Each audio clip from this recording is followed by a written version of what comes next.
Welcome to SVN news. నా పేరు వనజ. వైఎస్ఆర్సీపీ విశాఖ తూర్పు నియోజకవర్గ ఎమ్మెల్యే అభ్యర్థి శ్రీ ఎంవివి సత్యనారాయణ గారు ముఖ్య అతిథిగా మత్స్యకార నాయకుడు రామచంద్రరావు ఆధ్వర్యంలో 19వ వార్డు పెద్ద జాలారపేటలో సిద్ధం కార్యక్రమం. ఓటమి భయంతో తనపై తప్పుడు ప్రచారం టీడీపీ చేస్తుందన్న ఎంవివి. తమరు ఎమ్మెల్యేగా గెలిచిన వెంటనే ముఖ్యమంత్రి జగన్మోహన్ రెడ్డి గారితో చెప్పి మాకు ఈ జాలారపేటలోని మినీ ఫిషింగ్ హార్బర్ కట్టించండి అన్నా. మిమ్మల్ని అందరినీ కూడా ప్రతి ఒక్కరూ కూడా ఓటేసి మిమ్మల్ని గెలిపించుకుంటామన్నా. అది పెద్ద కష్టపూర్ణ వ్యవహారం కాదు. మహా అయితే 40 కోట్లు 50 కోట్లు అవుతుంది. దాంతో పాటు ఒక ఐస్ ప్లాంట్ కూడా కట్టించండి అన్నా. చేపలు తాసాగా ఉంటాయి. మాకు 1 రూపాయి రేటు పెరుగుతుంది అన్నా. ఎంతో ప్రాణాలు తెగించి తెచ్చుకోవడం చేపలకు రేటు లేక చాలా ఇబ్బందులు పడుతున్నామన్నా.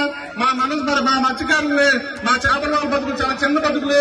మీలో వాళ్ళు పెద్ద మనసుతోని ఒక ఐస్ ప్లాంట్ కానీ కట్టిస్తే ఖచ్చితంగా మా జాలారపేట ప్రజలు కావచ్చు, మత్స్యకారులు అందరూ కూడా మీకు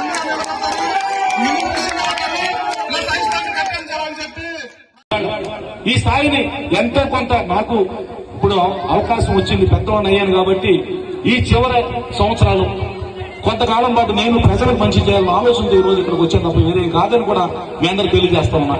మన జానకిరామ్ చెప్పినట్టు ఫిషింగ్ మినీ ఫిషింగ్ హార్బర్, అదేవిధంగా ఐస్ ఫ్యాక్టరీ కూడా 2 కూడా కట్టించి ఏర్పాటు కూడా చేస్తాను కూడా మీ అందరికి తెలియజేస్తామని చెప్తున్నా. అందుచేత దయచేసి ఇప్పుడు నేను ఆయన మీద నేనే ఆరోపణలు చేయాలని నేను ఉద్దేశం కాదు. 15 సంవత్సరాలు ఎమ్మెల్యే ఆరోపణ చేయాలి నాకేం అవసరం లేదు. ఆయన గురించి మాట్లాడాల్సిన అవసరం నాకు లేదు. కానీ నా మీద తప్పుడు ప్రచారం చేస్తే నాకు బాధ కలుగుతా ఉన్నాను. నేను వచ్చేదో అందరిని అడుక్కుని అందరితో తిరిగి ఓట్లు అడుగుతాను తప్ప ఎప్పుడు నేను ఎవరిని ఏమి తప్పు చేయలేదు. ఇక్కడేమి మీ గ్రామంలో 6 నెలల నుంచి రోజు వస్తున్నాను. ఆంధ్రాలో భోజనం చేశాను, ఏదో సాయం చేసుకుంటూ వెళ్తున్నాను. మంచి కార్యక్రమాలు గుడి కానీ బడి కానీ కళ్యాణ మండపం కానీ ఏదో చేస్తా ఉన్నాను. ఎవరు స్కూల్ ఫీజులు కట్టలేదని 20-30 మంది 40 మందికి ఫీజులు కట్టాను. పిల్లలు ఎగ్జాములు రాలేకపోతే ఎగ్జాములు రాయడానికి ఫీజులు కట్టాను. చాలా మంది ఫీజులు కట్టాను. ఆరోగ్యం బాగోదంటే ఆరోగ్యం వైద్యం చేస్తా ఉన్నాను అందరికీ. ఎందుకంటే నేను ఏం చేయగలను చెప్పండి. ఇంకా నా మీద కూడా దుష్ప్రచారం చేస్తే ఏం చేయగలను?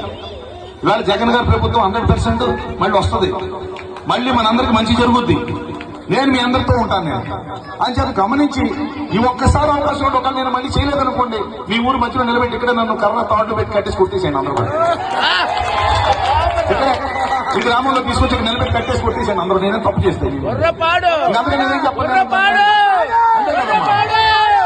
మీ గ్రామానికి మీరు నన్ను తీసుకొచ్చి అందరూ సముద్రం నిలబెట్టేసేయండి. చెప్పను ఒక్కసారి మీరు మార్చి చూడండి, అంతే, ఇంకేం కాదు.